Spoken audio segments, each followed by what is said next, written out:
Hello, everyone. This is Dave. I hope you have enjoyed your weekend, and I think you're probably, I hope, enjoying the beginning of the course as well. I noticed a lot of you are already getting through the discussion board. I love the comments and the insights that people are sharing there, and I noticed quite a few of you have also done the Chapter 1 quiz, so we're all, I think, off to a pretty good start. So I wanted to just take a few minutes, this won't be a very long video, just to highlight the syllabus a little more. I told you I would do that. I want to show you two very quick things. So one is there is a version of the syllabus in Canvas, and that's what you're looking at right now. There is a folder that you can find it in. I'm just going to scroll through this for a moment, and I'm going to tell you why. There is another version, which I think you may have read, and I said in one of the announcements, I have a Word version of this as well. The version that appears in Canvas is structured a little differently, and I can't put as much content in it. I'll show you what I'm talking about in a moment. So again, this version, which is in this folder in Canvas, is okay. It gives a fair amount of information. For example, here's the welcome portion. You've already been hearing me talk about a lot of this, the book that's required for the course. Some of this is, I think, relatively straightforward for you. As I said, just look through this when you have an opportunity. There's the actual course description that's drawn from the BCC's course catalog, so you can take a look at that. These are some of the objectives that I have for you for the course. I really want you to get a grasp or have an understanding of what really is, quote, normal behavior and what might be considered a normal functioning, and also what might be considered functioning that isn't necessarily, and I hesitate to use the word normal, optimal, and or not healthy. So in other words, what level of functioning would we consider to be unhealthy? I also want to have you be able to really understand how mental illnesses are classified. I want you to also understand the major diagnostic criteria for a range of major psychological disorders. So we will, for example, talk about psychotic disorders, mood disorders, eating disorders, substance use disorders, personality disorders, somatic disorders, etc. So there's a long, and it's longer than that actually, but there's a long list of different categories of mental illness that we will discuss. And I really want you to understand them in as much detail as I can provide. There are also some theoretical perspectives that accompany this course that we're doing, and specifically clinical psychology or abnormal psychology. That's more my background, and I really want you to understand some of the theoretical perspectives that I think are the foundation of abnormal psychology, but you'll have gotten a lot of that foundation probably from Psych 101 at least. I also want you to really get a handle too on really what are different mental health issues that people struggle with, and really think about them critically in a sociological, an economic, and cultural way. So again, I don't want to do a course with you that is just strictly talking to you about diagnostic criteria and diagnoses. I really want you to understand the context within which we're having this discussion, and that there are differences in the way that we understand mental illness, for example, across sociological and cultural lenses, if you will. And there are some other issues that also have an impact on whether someone will develop a mental illness, and there's also other factors, some of them being economic, that play a role in whether someone will be able to get treatment for a mental illness. So there's really a lot to think about, but I think it's all good, and I think it's a lot of things that you'll carry with you once you finish the course. Some very quick things. It's a completely asynchronous course, so as I said, I'm not doing any face-to-face lecture with you.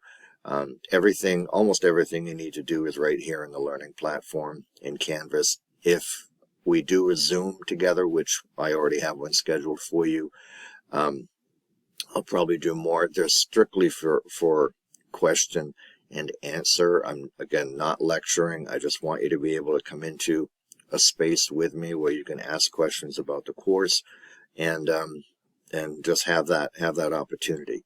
But people also do know a lot of you can reach me in different ways too.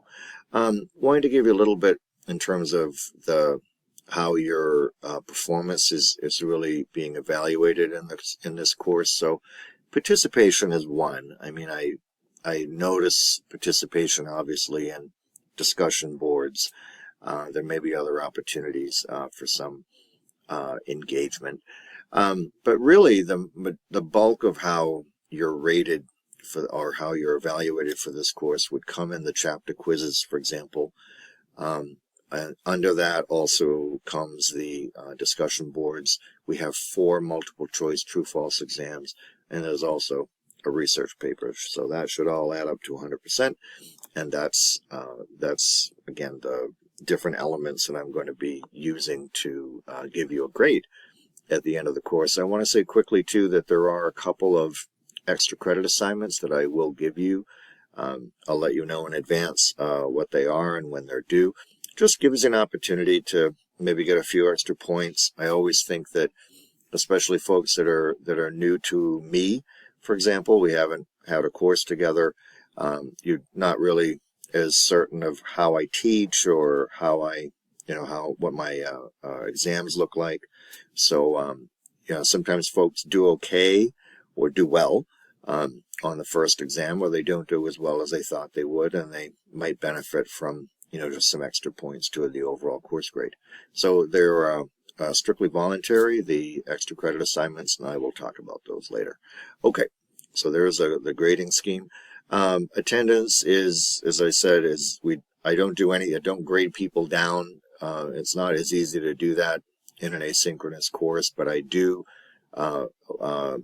expect that you are in the course on a weekly basis and that you are active in the course, and I can tell if you're not.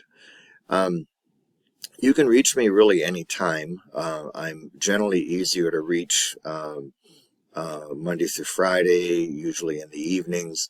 You can reach out to me by my phone number that's there. You can text me, email me. There's a chat feature here in Canvas. So there's a lot of different ways to reach me. With regard to confidentiality, I just want to touch on that for a moment. I do really ask people to kind of uphold the Las Vegas rule. What's said here stays here. So I do, I respect and honor students that do choose to make a personal disclosure about themselves, and that does sometimes happen in a course like this. But I also ask you to be respectful of each other, and things that might be shared here in our course together should really remain within the confines of the course. And as I said, students do sometimes choose to share something that might be very personal, but I'd ask you to respect their choice, and that would probably be to not talk about things that are of a personal nature that are shared here in the course outside of it. If you are a person with a disability, or if you believe that you might have a disability, you could contact the Office of Disability Services here at BCC. You might be eligible for an accommodation. That could include a longer period to take an exam, for example, or closed captioning for videos, things of that nature. But you have to go to the Office of Disability Services to request anything. And I just wanted to say too that if you are a student for whom I've received a request for accommodations to be put in place, so that you're aware, I never disclose any anything about any students who are receiving accommodations in the course. That is strictly a conversation between myself and that student. And if I have questions about an accommodation, I will always reach out to the student themselves. So just want to let you be aware of that. You could read through these policies whenever you want. I think this is probably the most critical part, probably what you're looking for. So this is really the class schedule, but what I want to do is switch over to the Word document, because this really gives you, I think, the better detail. So again, this is where there's a difference between my version, my Word version of the syllabus versus what's here in Canvas. So I'm going to switch over to the Word version of the syllabus, and you'll see a major difference when I do that. So just bear with me here. Okay, so this is, as I said, the Word version, which is in the course, I believe it's in the course content module. The course welcome content module, you can take a look at it there. As you see, structure, the format of this is a little different, not terribly different. I actually like this format more. That's why I keep it. Again, information here is the same. There I just happened to mention the extra credit assignments, but that should all add up as we need it to. Withdrawal policy, I know I didn't mention that from the other syllabus. If you are thinking about either withdrawing from this course or withdrawing from courses at BCC, I hope you don't. If you feel like you're struggling in this course with me, I would hope you would, take the time, just reach out to me. I'd love to have a conversation with you. I would really like this to be the best experience that it can for you. But I also realize there are times when people have to make sometimes some hard choices for a range of reasons. But if you are thinking that you do need to withdraw from the course or other courses, please talk to someone. And especially if it's my course, I would love to have a conversation with you.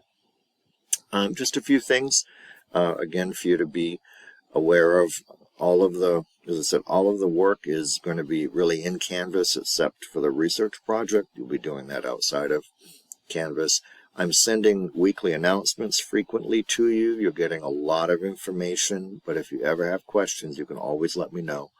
I do my best to check my email, for example, frequently. I also look at the chat in Canvas every day.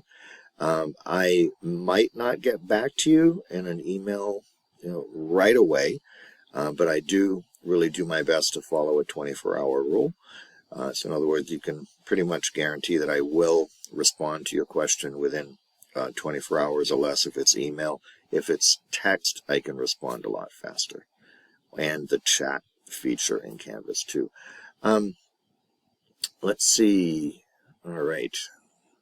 This is more of what I wanted to get into down here. So this is, as I said, a lot of this has already been discussed. There is tutoring available at BCC as well. That can also be done remotely. So if you feel like you need tutoring for any of your courses, that is a resource for you. Okay, this is what I want you to really know more about. Here we go. So this is the Word version of the syllabus. You do have access to this. This will show you on a week-to-week basis what's happening. For example, week number 1, which we just wrapped up, you got more of a course introduction. You had a few things to look at, like the syllabus being one of them. I made a couple of videos for you, one about Canvas. I had a course welcome for you. I had some information in that course content folder about the National Alliance on Mental Illness, the Department of Mental Health, some local substance misuse, use, and mental health providers in the Greater Fall River, New Bedford area, for example. And of course, the Chapter 1 content was in there too. And that was really week number 1. Now we're getting into week number 2. So as you can see here, it continues. So we are finishing Chapter 1 technically. We're now in should be now getting into Chapter 3. You can see there's no discussion board. which I think you're already aware of if you read one of the announcements that I sent out earlier. Your assignment for this week is technically read chapter 3 and complete the chapter quiz. So not bad assignment-wise. Week number 3, we're moving on. There is no chapter 4. We go right to chapter 5. There is a discussion board. It's discussion board number 2 that will appear in Canvas for week 3. And the assignment is you should read chapter 5, you should complete the chapter quiz, and you should put your entries into the discussion board number 2. So the due date for that would be the 8th, February 8th. So again, things will post. A new chapter will post every week on a Sunday, and it will wrap up or time out. You'll often hear me use the term time out. Will time out the following Saturday. So again, new material is introduced on a Sunday. It times out on a Saturday, and new material begins the next week. So we really are doing, when the schedule permits, without holidays or that type of thing, we're doing an average of 3 to 4 chapters per month. All right. So as you can see, and you've already heard me talk about this in one of the announcements, we do have an exam coming up. Just giving you an FYI. It will be on 3 chapters, chapters 1, 3, and 5. Week number 4 is when that exam will be available in Canvas. I will tell you the day that it's available in advance. Anytime we have an exam, I will never give you a discussion board. So again, if we have an exam during a week, you will not have a discussion board. You will, however, probably have to do a chapter quiz. So by week 4, we've wrapped up chapters 1, 3, and 5. And week 4, we're now moving into chapter 6, which is about anxiety disorders, panic disorders, obsessive compulsive disorders. A very, very interesting chapter. But we're moving into new material. So we got to get the exam done, but you also need to get into chapter 6. That's also why I don't have you do a discussion board for week number 4. And that is when an extra credit assignment will become available for you as well to complete. Week number 5, now exam number 1 is done, and we're moving on to a new chapter, chapter 7, which is mood disorders and suicide. So again, very, very interesting chapter, a lot of good material there. So that's really the cadence of the course, and you'll see that we have another exam coming up, which will be during week number 7. That exam will include material from chapters 6, 7, and 8. So remember, most of the exams will feature 3 chapters, and the questions are always going to be multiple choice, true and false. Notice you do not have a discussion board during week number 6 or 7, but you do have a discussion board during week number 5 and also week number 8. So you don't have a discussion board every week, but you do have them during this semester. Week number 10, again, chapter 11, brand new chapter for you. I will want to see a draft of your course research paper, your project. I'm going to put the instructions for that into Canvas probably tomorrow, and more explanation about it. So you'll get a chance to hear more about that, and I will be sure to answer any questions that you might have. So just about, not quite midway, a little past midway into the semester, I'm looking for a draft of your research paper. It's only about 5 to 7 pages. It's not a very lengthy research project, but nonetheless it is an assignment that will be due. It's due at the end of the semester, but I'm looking for a draft of it from you around week 10. Week number 11 is another exam. That's number 3. And we have somewhere in there, I think I skipped past it. Oh yeah, week number 9 is spring break, so there'll be we won't have any activity during week number 9 rather. Week number 9, spring break, so no activity. Hope you have something fun planned, or at least you're going to relax and enjoy some non-class time. By come week 16, the course project will be due. That will be exam number 4.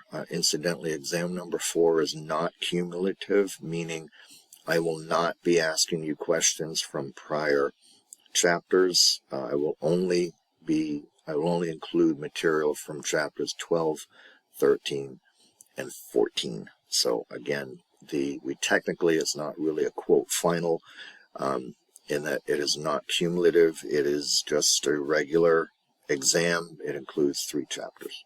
So, and then I will spend week number 17 grading. If there are any makeup assignments that you might have to do, that would be your week to do them. Again, this is really important for you to follow. Also, your assignments will pop up. If you haven't noticed, assignments pop up in Canvas. So you'll see that there's you'll see 2 assignments, actually now 3, in Blackboard. I'm sorry, I used Blackboard a while ago, in Canvas. And then of course when they time out, they'll disappear and a new assignment should appear in its place. So again, you can use this as a good reference point for planning purposes, and then you also have announcements that are popping up in Canvas for you as well. Please, if you have any questions, please let me know. This is again I think a good tool for you, and I really suggest that you try to use this to help to organize your studies throughout the semester. I understand that many of you have families, are working, have other commitments, perhaps one or multiple classes that you're taking here at BCC, and I provide a syllabus like this to help you to, as I said, organize your work and strike a balance, I hope, that will be satisfactory for you. Okay, thanks.